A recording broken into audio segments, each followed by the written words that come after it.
Bismillahirrahmanirrahim. Assalamualaikum warahmatullahi wabarakatuh.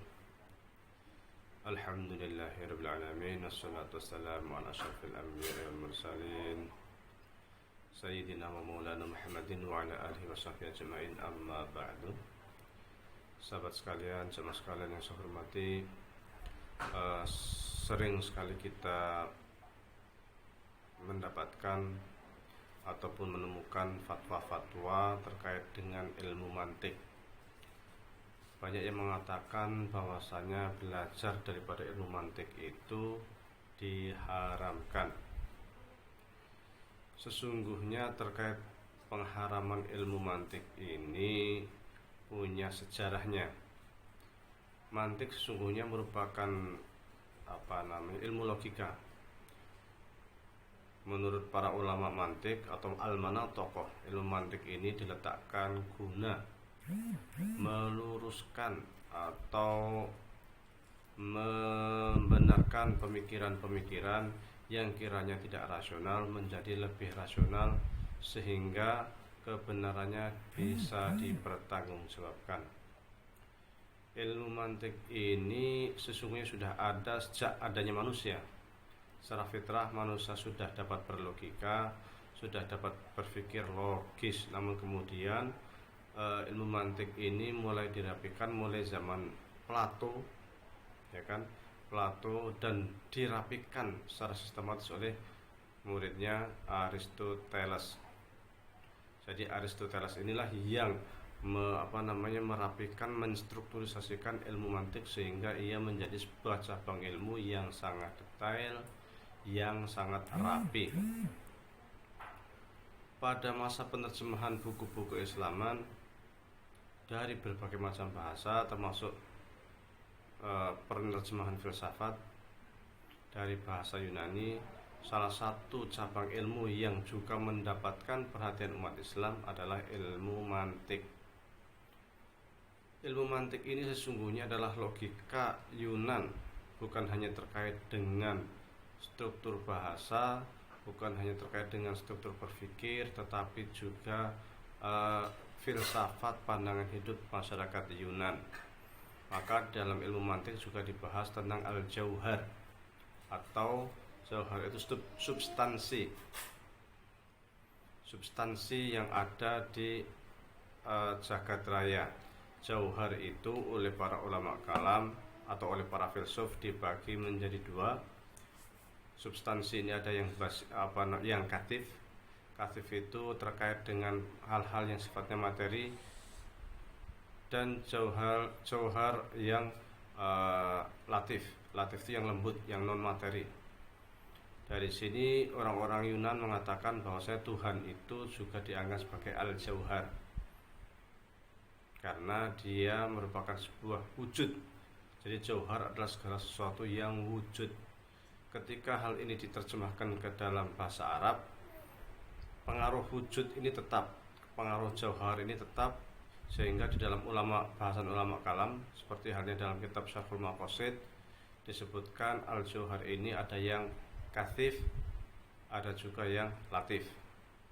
Persoalannya bukan hanya sampai di jauhar latif atau kathif, benda-benda yang materi atau inmateri, tetapi juga masuk di dalamnya bahasan wujud itu tadi, apakah qadim ataukah hadis.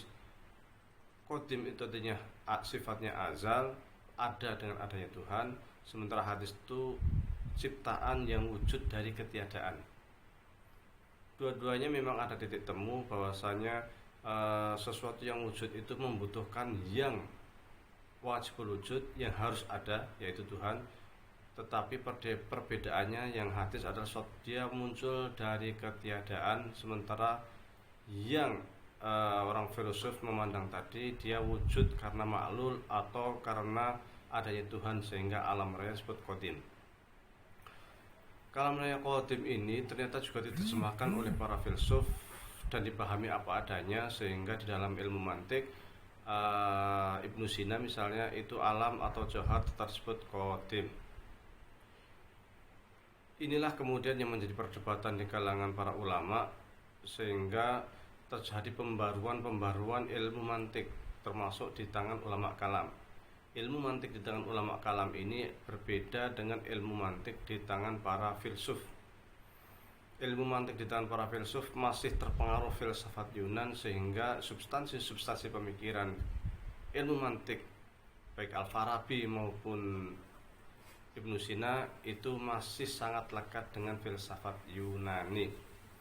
Disinilah seperti halnya Imam Nawawi dan Imam Ibnu Salah mengharamkan ilmu mantik, karena ilmu mantik itu pada ujungnya akan menganggap bahwa Tuhan itu adalah jauhar, wujud, ya kan? Tapi jauhar itu sesungguhnya seperti atom, ya.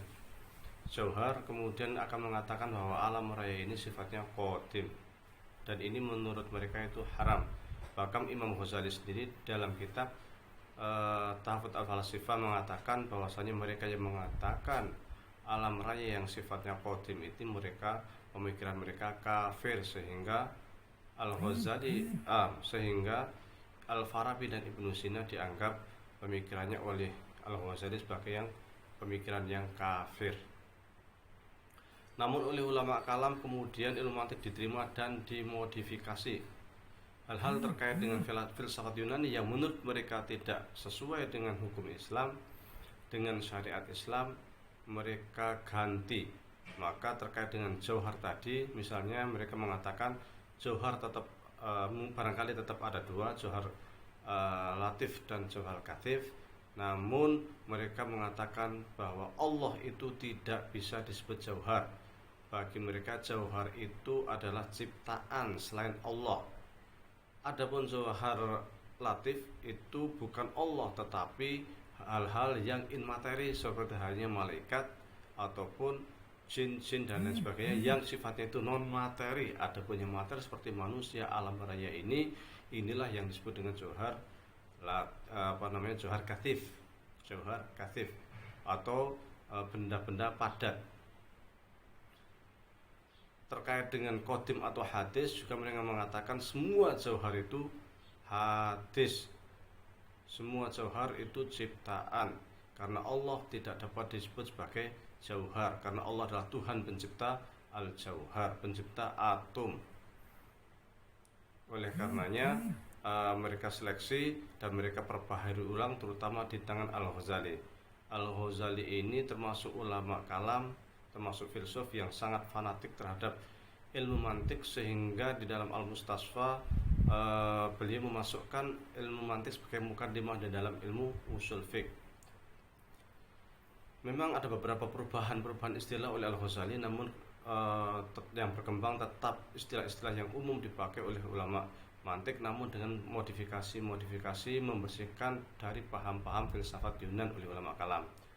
Dan oleh ulama kalam sebelum Al-Ghazali, termasuk dari Imam Haramain sendiri, sudah menggunakan mantik ini untuk alat bantu di dalam ilmu kalam.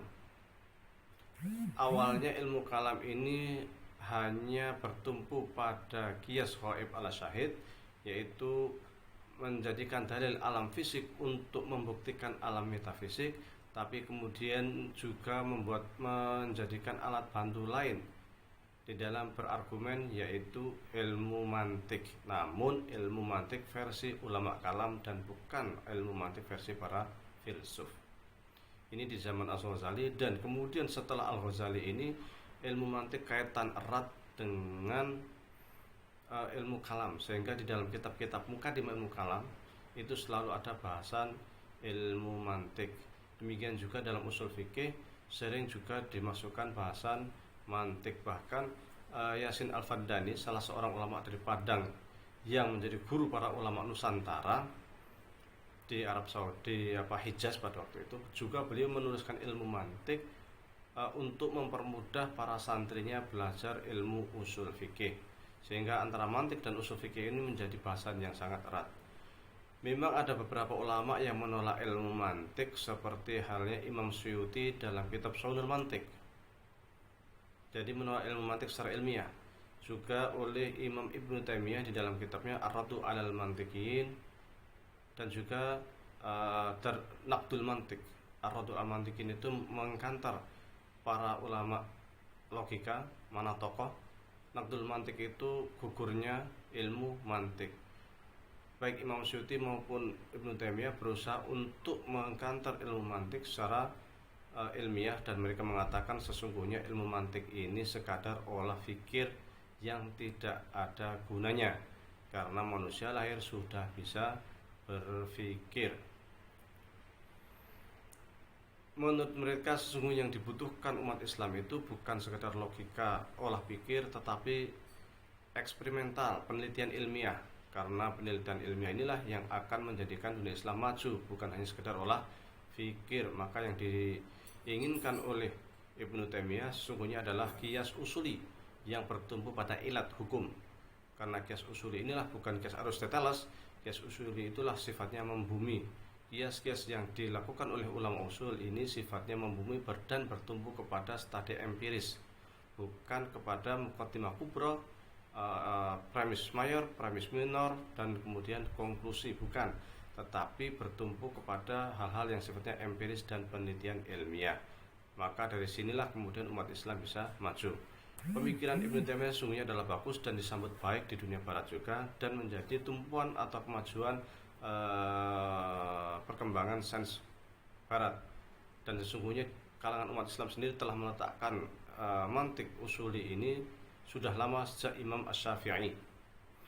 Di dunia Islam baik mantik usuli yang sifatnya itu empiris ataupun mantik logika usuli atau kias usuli dengan kias Aristo ini dua-duanya diterima dan dua-duanya digunakan. Dua-duanya memang punya kelebihan, dan dua-duanya menurut ulama Islam itu selama itu bisa dijadikan sebagai alat bantu untuk mendukung keilmuan Islam, maka tidak ada masalah. Jika kita tidak menguasai mantik Yunan, maka saat ini ketika kita belajar usul fikih klasik, terutama pasca Ghazali, kita akan kerepotan karena bahasan-bahasan ilmu mantik sangat lekat sekali dengan bahasan ulama usul. Karena di dalam usul fikih itu bahasanya sangat filosofis dan sangat logis, sehingga ilmu mantik menjadi hal yang sangat urgen. Oleh karena silahkan jika Anda ingin belajar ilmu mantik, tidak ada masalah. Adapun mantik yang terkait dengan bahasan-bahasan filsafat Yunan sesungguhnya sudah dibersihkan oleh para ulama kalam. Jadi ilmu mantik di tangan ulama kalam ini insya Allah sudah tidak lagi bahasan-bahasan mantik yang terpengaruh oleh filsafat Yunani, yang ada pengaruh-pengaruh pemikiran Yunani yang menganggap bahwa Tuhan itu jauhar atau menganggap alam raya ini sifatnya qadim. Wallahu a'lam wa billahi taufiq. Assalamualaikum warahmatullahi wabarakatuh.